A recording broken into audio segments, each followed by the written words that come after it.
Hello, my name's Amina and I like to talk about books. Today I wanted to talk about some books that I read in 2020. As we're getting to the end of the year now, I've been thinking about which books I read this year that I really enjoyed and which books that were a bit more disappointing. Not necessarily my least favourite books, but books that I perhaps had quite high expectations for that didn't quite work out. It got me thinking about books that I read last year, what my favourites last year were, and what books were disappointing last year. Actually, looking through my books last year, I started keeping a note of them around March time, and I read about 50 books in total. And I would say I've definitely had a better reading year this year in terms of enjoying the books that I read. And the books I had last year were books that I'd wanted to read quite a long time ago, so perhaps didn't fit quite so well with my reading preferences at the moment. This video is going to be on the books that I really enjoyed last year. I've got 5 of them and 1 special mention. So I don't have the books with me because they're still in the UK. So the first favourite from last year was a book called The 13th Tale by Diane Setterfield. It was my 3rd time reading the book.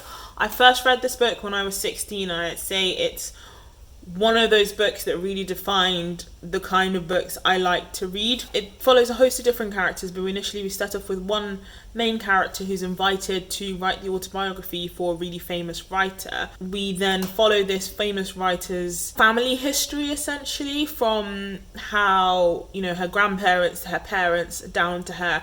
And they have quite a messed up family dynamic, but what I really, really appreciated about this story wasn't just the plot itself, but the way the story was told. Every single time I read this book, I just come away with so much more information than the last time, and like a completely new realization that I'm just like, wait, is that what that meant? And each time there's something new that gets revealed to me. It's probably not going to be a book that's everyone's favourite. I recommended it to people and they don't always like it, but I feel like even if I read it for the first time now, it might not be my favourite. But because of my history with it and it being one of the first books I read that really showed me what good storytelling could be like, it just always has a special place. And I know it's a book I'll read again just in the hopes of finding out some new information. I don't want to say too much more about it, but I would recommend at least reading the blurb to see what it's about. It's got twins in it, if that is something you like to read about.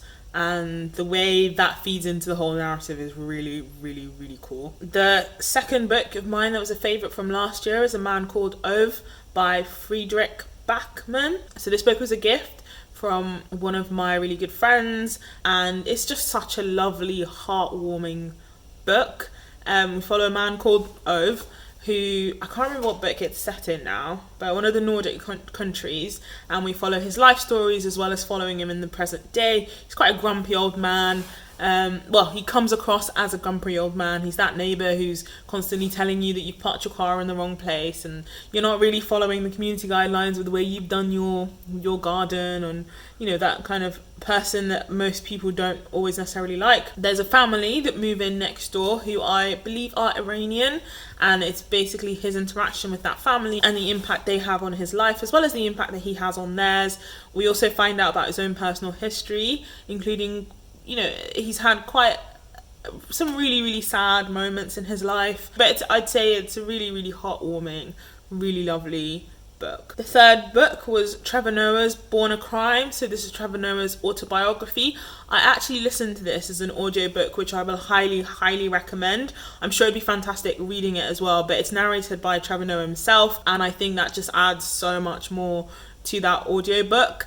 We find out about his life growing up in apartheid South Africa, what it was like him being a mixed child in a country where it was essentially illegal to be mixed because relationships between black and white people were illegal. And we find out what dynamic that set up with him and his family. It's really a love letter to his mum, really. We learn so much about her and how she raised him and protected him in South Africa at that time. And then we find out a bit more about the beginnings of his career, but it's a really, really funny, sad, and I finished it and I just felt like, although I loved Trevor Noah before, my respect for him just like jumped up, and I would highly, highly recommend that to anyone, especially if you enjoy Trevor Noah's comedy. The fourth book is The Hobbit by J.R. Tolkien. I really enjoyed this. It's I've not read anything by Tolkien before. I have seen all the Hobbit movies and the Lord of the Rings movies, so I kind of knew what the plot was going to be about, but I understand that usually with books that are that epic, is that the right word? But I know they're quite dense books, so I was expecting that the movies would have had to take out a lot of detail to make a coherent narrative on screen, something that works on screen. So I was looking forward to seeing what the books were going to be like. So I still haven't read the rest of the Lord of the Rings yet. I do still plan on doing so, but I thought seeing as The Hobbit was just one book, it would be a nice way of starting on his work, and I understand it's aimed at younger readers, so I knew it should be a bit of an easier read.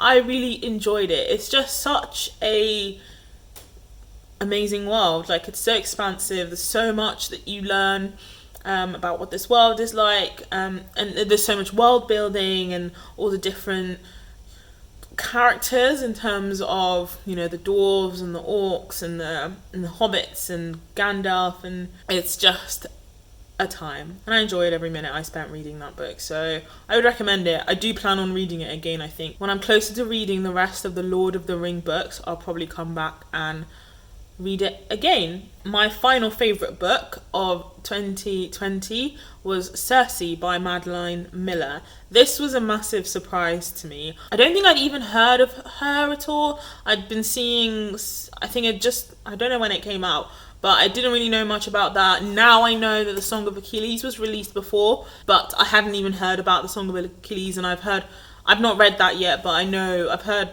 a lot of people really love that book. So I listened to Cersei as an audiobook as well. I just bought it because I wanted something to listen to on my commute to and from work, because it usually takes me about 30 minutes, and it just seemed like a good choice at the time, and I just loved it. It was so good. I don't know if I would necessarily have enjoyed it as much, maybe if I read it in a physical book. But in case you don't know anything about Cersei follows the nymph who is called Cersei. I believe she's this daughter of the sun god in Greek mythology, and I just really enjoyed the book. And I gave it 5 out of 5 stars. I absolutely loved the story. I think it's probably a bit of a coming of age story. We see Cersei grow into herself and learn to accept herself and see her own power and begin to love her own power. She goes through quite a lot of heartbreak and quite a lot of disappointments, and it's kind of nice to see the way that she picks herself back up at the end every single time. Yeah, I don't know if I necessarily recommend that for everyone, because I don't know if everyone would love it, but I really enjoyed it as an audiobook. I do have the Song of Achilles as an audiobook as well, but I haven't listened to it yet. I've had it for about a year, but I just haven't gotten around to listen to it. I think if I really enjoy the Song of Achilles as well, then I might get physical copies of both and maybe try reading them as physical books in the future. But yeah, so those are my 5 favourite books of 2020. I did have one more book I wanted to speak about. I don't know if I would class it as a favourite, but I do think objectively it is the best book I read in 2020, and that is A Little Life by Hanya Yanagihara. This book, I read it took me about a month to get through the whole book, and this book destroyed me. If you don't know anything about it, I'd recommend before you go anywhere near it, you do look at all the different things that come up in the book and the issues that it raises. The reason I wouldn't class it as a favourite is, 1, I don't think I'd read it again, and 2, don't think I'd recommend it to many people to read, and 3, I think while it's a really well structured and written book, well, if you don't know much about it, so A Little Life follows 4 friends, Jude, Malcolm, JB and Willem, who have just graduated university in America and moved to New York to start their own different careers. The plot mainly centers around Jude, and we find out, it's revealed slowly through the book, all the different types of trauma that he's been through up until that point, and then we also see some of the trauma that he then gets later on. I like the fact that all of them find success in all their careers, but we also see that that doesn't necessarily bring them happiness or joy, and that their joy tends to come instead from the relationships that they have with each other. The reason I wouldn't put it as a favourite is I think there were some choices that could have been made that would have made this book a favourite for me. And I think part of that was the fact that all the things that Jude goes through, I feel like he just went through every single type of trauma you can imagine he goes through. And because there was so much that he went through, at some point I just became a bit numb to it all until we got closer to the end, where those were a bit more surprising. At some point I kind of knew, okay, this isn't going to get better in terms of things that have happened in his childhood. It just didn't have the impact that I think maybe Hanya Yanagihara wanted it to have on me. And I finished the book and I didn't cry. The next day I started crying, and I cried for about an hour straight. It is a really, really good book, and I do plan on reading Hanya Yanagihara's other book, The People in the Trees. And I think there's a book coming out this year or at some point called In Paradise or something along those lines. And yeah, whenever that comes out, I do want to read that as well. So yes, those are my 2020 favourites.